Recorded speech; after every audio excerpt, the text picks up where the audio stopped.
Hello and welcome to the very first episode of Unheard, a podcast hosted by ACT that delves into the extraordinary stories of individuals who are challenging conventional principles to disrupt India's social impact landscape. When we think of environmental concerns, plastic waste management is always top of mind. India generates an estimated 3.4 million tons of plastic waste annually, out of which only 30% gets recycled.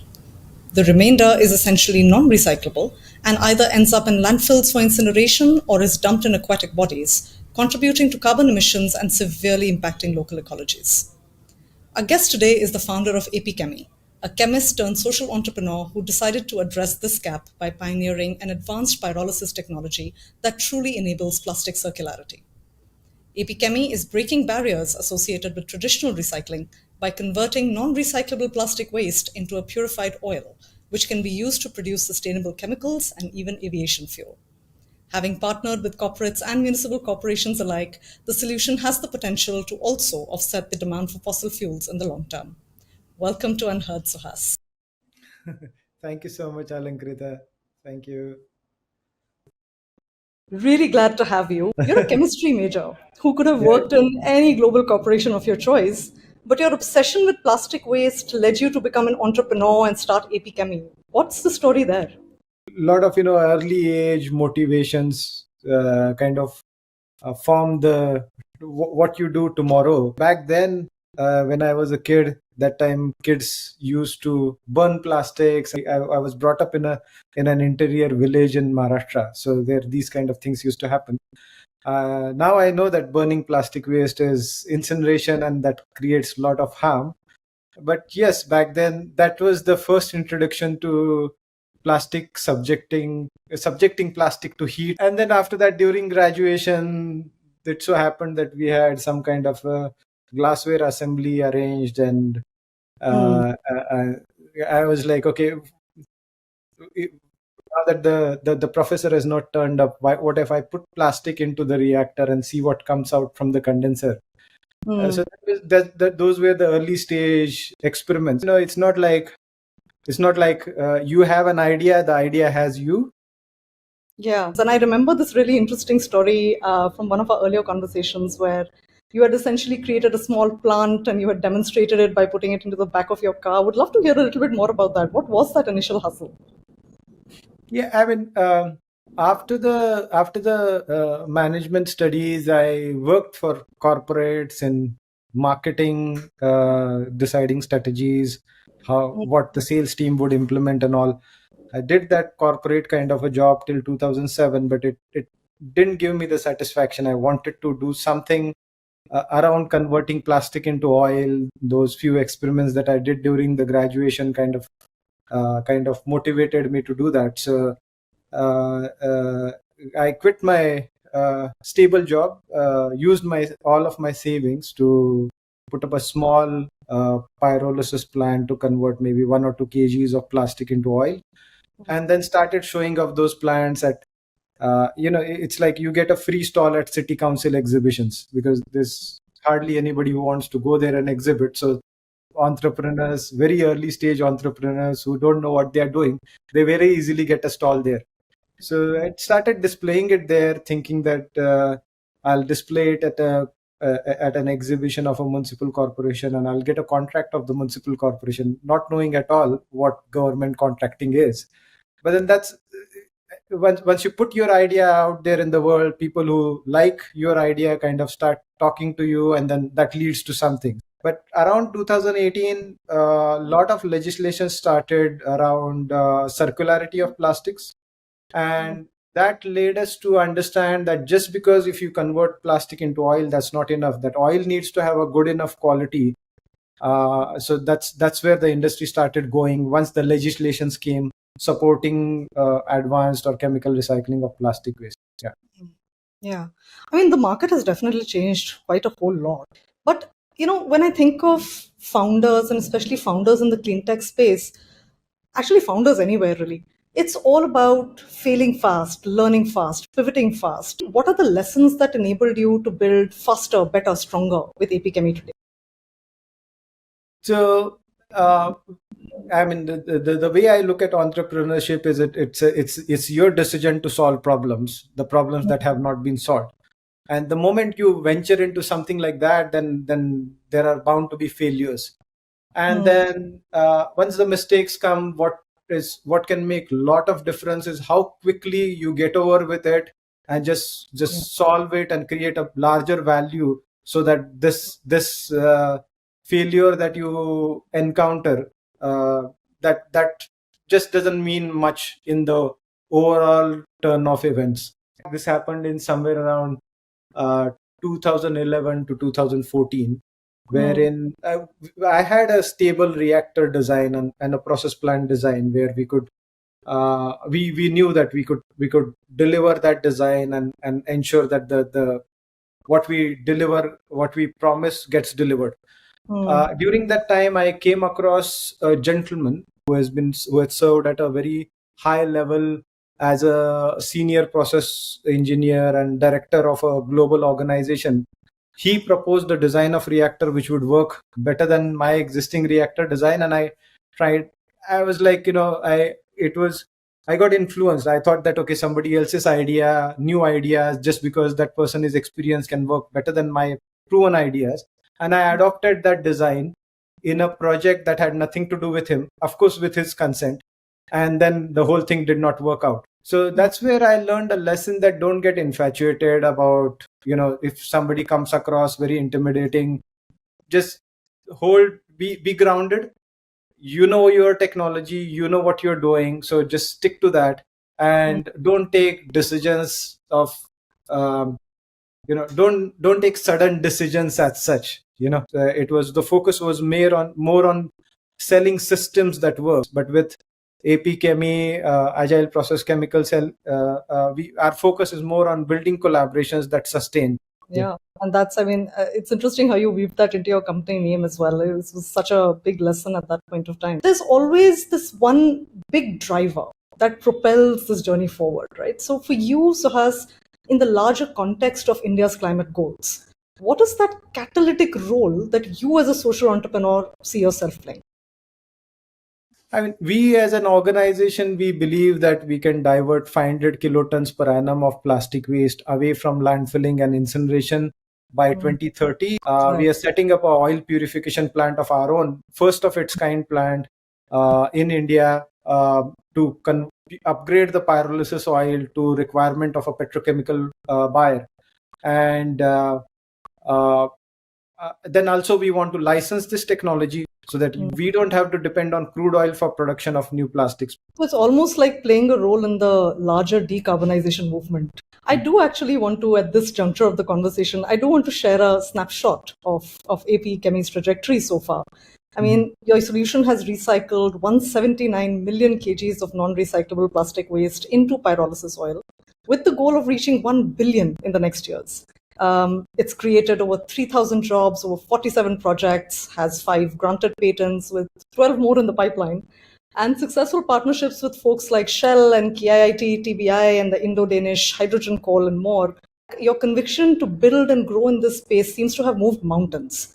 But there must have been seeds of doubt along the way, right? What have been some of the, am I doing the right thing sort of moments that you've encountered, which really made you pause, like genuinely made you feel like, do I need to second think this? Yeah. I mean, nobody can really escape the self-doubt, right? I mean, at some point in time, you start questioning whether you deserve this or not, or whether you are smart enough to handle the situation or not, or whether you're capable enough or not. And I mentioned that, like, I tried to adopting somebody else's design, and the project kind of failed. When this failure came, I went to an advisor of mine, a very senior chemical engineer who has a lot of experience and has got one of the highest award from Government of India. So I told him that this is what I did. This is the liability that has been created because the reactor design that I tried didn't work, and then now I need to solve this problem, and I have this much of money in my hand. Where do I go from here? I have all kind of self doubts, and I've just come here to find a solution from you. So what he did is was very surprising to me. He made me take an IQ test, and yeah, so he made me take an IQ test while I was there at his office. And at the end of the IQ test, I mean, I asked why did you ask me to do an IQ test? So he told me his principle or a theory that if the IQ is more than 110, then you should get into business of solving the problems. And if the IQ is less than 110, then you should get into the business of managing the problem rather than solving. You can hire people to solve the problem. So Right. since my IQ somehow turned out to be more than 110, then he gave me a kind of a confidence that I can solve the problem. And then, I mean, that was it. I mean, he just handled me in the lowest of my moment. Probably he has seen more rainy seasons than me, so he understood that just handling this moment of low is more important than just giving this guy a solution. But I mean, going back to your question, how do you overcome your self-doubt? Probably only by perseverance. What have been some of the bigger risks, if I may call it that? So when crude oil prices crashed in 2014, the market for converting plastic to oil kind of got wiped off overnight. Yeah. Crude oil prices were $120 per barrel, and that got slashed down to $30 per barrel. And pyrolysis oil that was getting sold at around 60, 70, 80 rupees per liter, the prices of it got crashed to like 20, 30 rupees per liter, because of which when the whole market changes, kind of it's a huge shuffle. All your relationships change, all your projects change, your projects gets cancelled, and suddenly the team of 80 engineers that you don't have any job to do. So I was in that situation. And what I did is, for almost 1.5 years, I carried that heavy load of 80 engineers, and I exhausted all financial resources that I had, and almost, went to zero. Lost everything that I had just to pay salaries of a heavy team, hoping that market will turn around. The lesson that I learned is that you got to do something in this situation. You cannot just say, just because you have money, you cannot keep it burning. You cannot carry a heavy load that is not working on the problem. So the highest risk that I took probably was to learn the lesson that was required to be learned, I guess. From an external lens, a clean tech founder's life just sounds very exciting. You're building new technologies, you're charting new growth paths for the company, you're being recognized as an innovator, as a disruptor. But we know that's not the whole picture, right? Especially for early stage companies. There are struggles that are not always actually visible to everybody on the outside. Yeah. What have been those for you in the current context? So if you see current plastic scenario, if you have to recycle plastic, first of all, the plastic waste has to be segregated. But facing the reality, less than 15% of plastic waste gets segregated. If you see what gets segregated, only the water bottles, PET bottles get segregated a lot, because it is easy to pick up and it has got very good rate in the market. But flexible plastics like your chips packets, those don't get those don't get picked up. So flexible packaging kind of straight goes to the landfill, or it goes for incineration in cement plants, or burning in the waste to energy plants. So if we look at the value chain, consumers don't care about segregation of plastic waste. Plastic waste goes to the municipal corporation. Municipal corporation doesn't really care about recycling of plastic. They just want to get rid of their plastic waste, and the entire contract is handed over to the municipal solid waste contractor. A municipal solid waste contractor is more interested in collaborating with municipal corporation than seeing how much is recycled. And then material recovery facilities, or we can debate on what percentage of material recovery facilities across India are operational, but most of them have challenges in operations. Their mindset is that if it is flexible, just burn it off. So these material recovery facilities don't want to talk to chemical recycling companies or pyrolysis companies, because pyrolysis companies require a good quality of plastic waste. Yeah. And then petrochemical companies are not very open with pyrolysis plants for the size difference. Like a petrochemical company would be $1 billion asset. They are not very open to hundreds of pyrolysis plants. And then there is a disconnect between polymer producers and FMCG companies, where the relationship tends to be more commercial on how cheap can you give me, rather than asking a question, what is the recycled content in your polymer, or can you give me recycled polymers? That discussion is yet to start because legislations don't demand it. So if you, in the value chain, you got consumer, municipal corporation, pyrolysis projects, or recyclers, then you have got your polymer producers or packaging players, and then FMCG player. It's a huge value chain of plastic circularity, and there's not a single platform where all these players are kind of forced to come together, or there's not a single legislation that enables these people to joyfully come together and create something. EPR in various countries, including India, essentially what it does is it mandates producers and brands to take accountability for this post-consumer waste. Is that having any positive connotations for what you're trying to do with APChemi? Like, is that enough to be able to drive this in the right direction? See, some amount of responsibility is always better than zero responsibility. So what EPR does is assigns responsibility to the brand owners, FMCGs, and packaging companies. But there are 2-3 dimensions here. First of all, as far as EPR is considered, who should be made liable? Should it be only FMCGs, brand owners, and packaging companies, or should you also involve the polymer producers? Right now, the EPR framework that we have doesn't include the polymer producers. For polymer producers, there is no compulsion to look into the extended producer responsibility of producing the polymers. So there is a disconnect there. So the management of plastic waste has a huge carbon footprint. What EPR does is that it enforces management of plastic waste, which is good, but EPR should go a little beyond management of plastic waste and also look into what is the carbon footprint of managing the plastic waste. So almost like a plastic tax. I don't know if I may call it that. Plastic tax would probably be a tipping point for seriousness around plastic waste management. So the difference between a legislation and a legislation on tax is that if you don't follow a government guideline on EPR, you are doing something wrong, but then there's no serious consequences of it.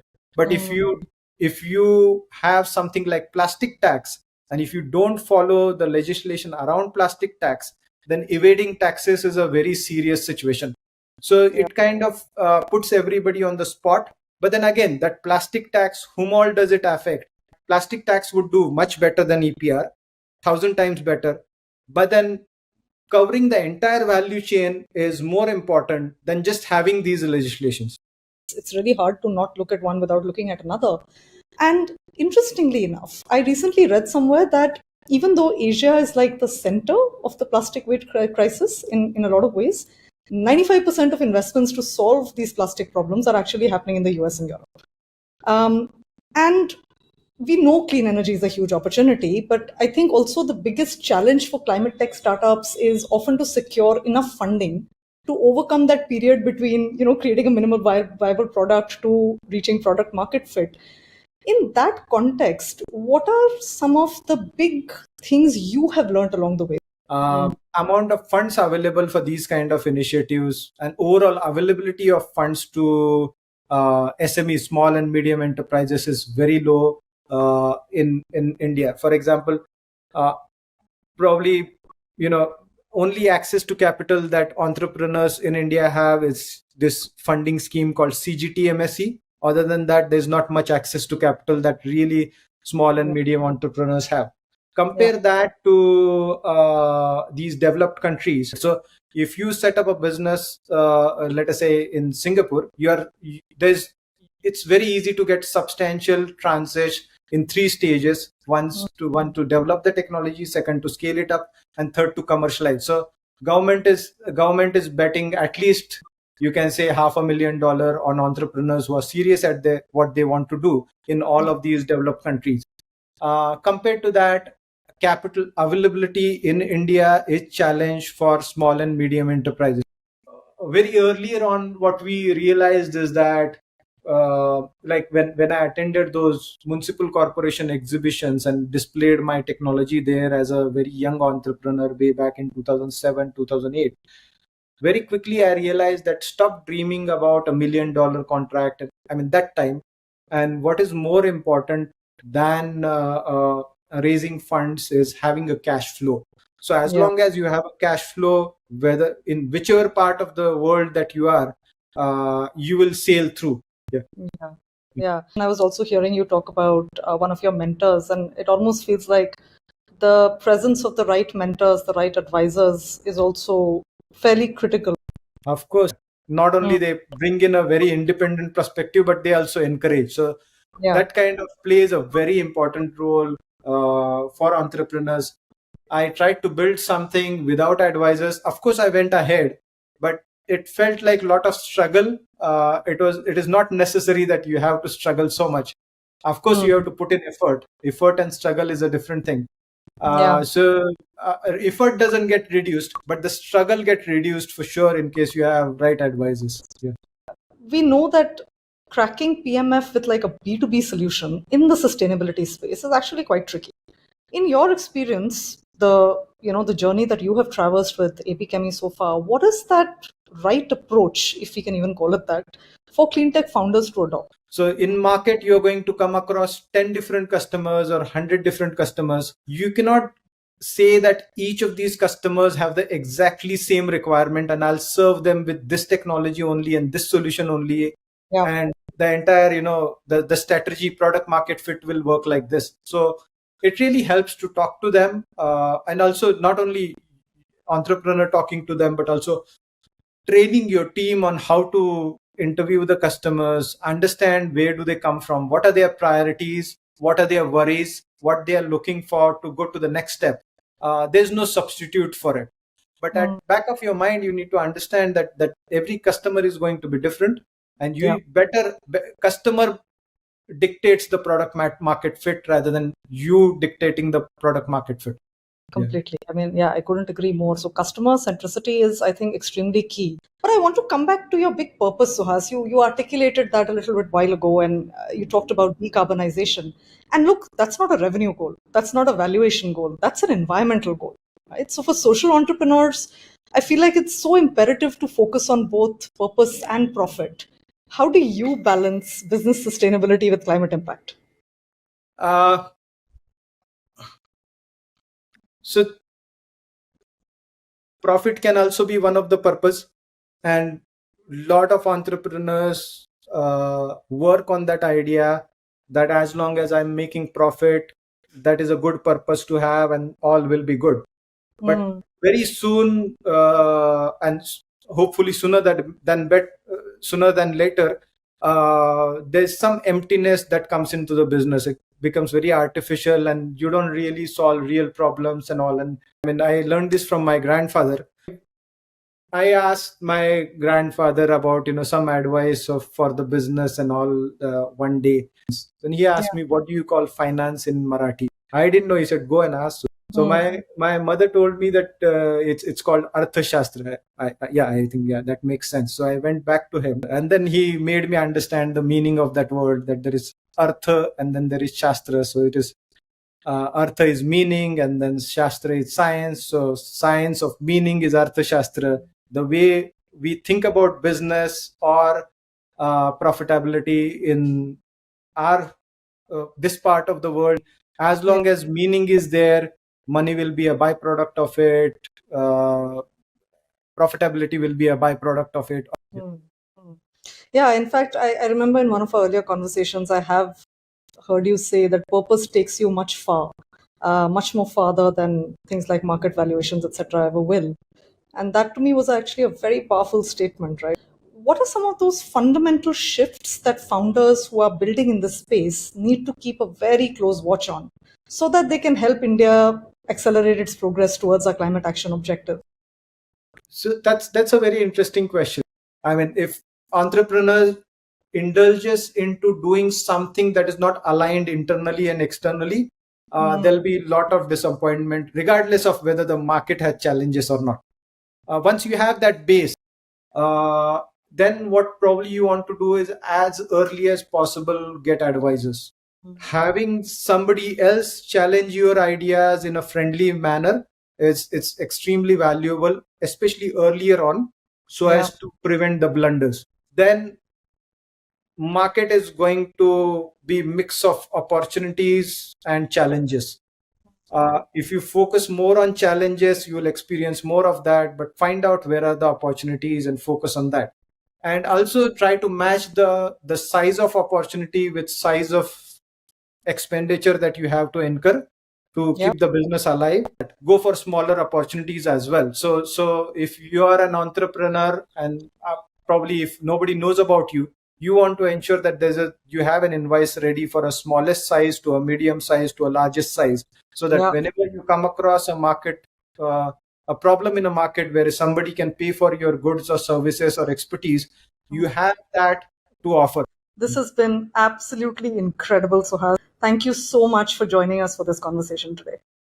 Thanks, Alankrita. Thank you so much. This brings us to the end of our first episode of Unheard, a podcast presented by Team Act. If you enjoyed this episode, subscribe to our Spotify and YouTube channels, where we'll bring you more unheard stories of people who are passionate about creating impact at scale in differential ways. People who truly stand apart from the herd. Follow us, like, subscribe, and share.